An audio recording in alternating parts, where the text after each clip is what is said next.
Jung identified 5 specific things you must completely surrender to genuinely transform your consciousness.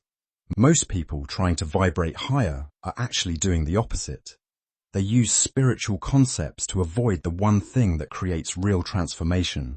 Jung spent decades studying people claiming spiritual awakening, and what he found was disturbing. Their practices were not raising frequency.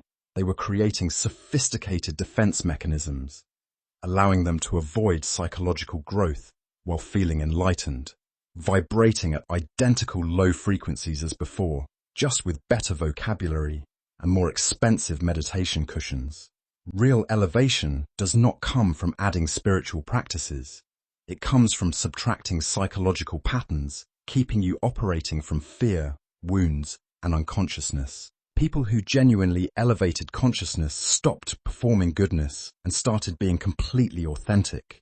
You cannot vibrate at high frequency while maintaining a persona designed to make others comfortable. Consider how much energy you spend managing perceptions, proving you are kind, compassionate, evolved, and spiritual.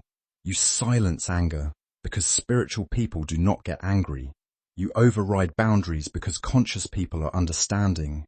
You exhaust yourself being helpful because that is what good people do. Jung discovered this performance of goodness operates at one of the lowest frequencies because it is entirely fear-based. You are not being good because goodness naturally flows through you.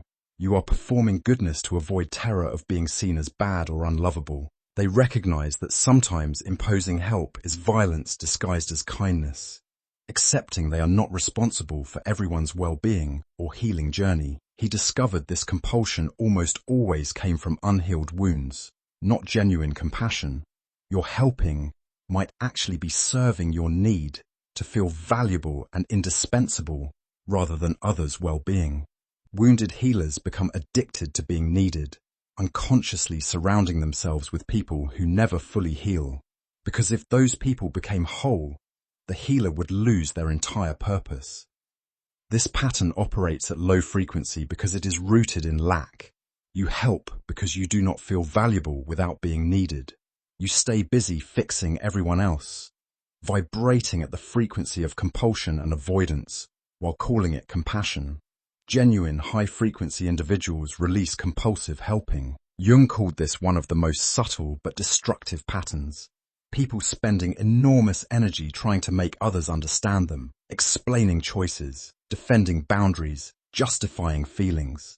That constant need for others to understand keeps you vibrating at external validation frequency instead of internal sovereignty. This pattern reveals a fundamental lack of self-trust. If you need others to understand you to feel valid, you have not developed the internal authority that makes high-frequency consciousness possible. You are outsourcing your sense of reality to others' ability to comprehend it. People vibrating at genuinely high frequencies release the need to be understood. They share experiences when someone is genuinely capable of receiving them, but they do not need comprehension to feel solid in their own truth. They know what they know, feel what they feel, and whether anyone else comprehends that does not change the validity of their experience. Jung called this projection, seeing potential in people, and relating to that potential instead of who they actually are. You meet someone, see who they could become if they healed their trauma, and relate to that fantasy person instead of the actual human present. You stay in relationships with people who consistently hurt you because you can see who they would be if they changed. Jung observed this pattern was fundamentally about the perceiver, not the person being projected onto. You are not seeing their potential. You are projecting your own need for them to be different. This operates at low frequency because it is rooted in denial, refusing to see what is actually present.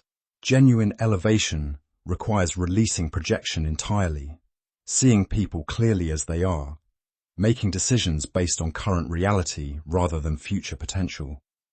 This release requires grief, mourning the person you believed they could become, so you can finally see who actually stands before you. Jung called this the most confronting release because people build their entire sense of self around trauma. Many people acknowledge their wounds, understand how they were shaped, but never move beyond this stage. They introduce themselves through trauma, relate to others through shared pain, and organize their entire personality around being hurt. Jung observed this identification keeps people vibrating at victim consciousness frequency, where every choice and relationship is filtered through wound identity. Genuine elevation requires releasing the wounded identity without denying that harm occurred. It means integrating experiences without being defined by them, becoming someone who had those experiences but is not those experiences. Jung warned many people resist this release because they are more invested in being right about their woundedness than actually healing. Releasing this identity means standing as someone responsible for their life now, regardless of what happened before, oriented toward possibility rather than past pain. But what emerges is someone operating from authenticity, genuine compassion, self-trust, clear reality, and complete responsibility for who they are becoming. Because each requires genuine psychological death of an identity worn for years, sometimes decades. They meditate but keep performing goodness. They do healing work but stay compulsively helping.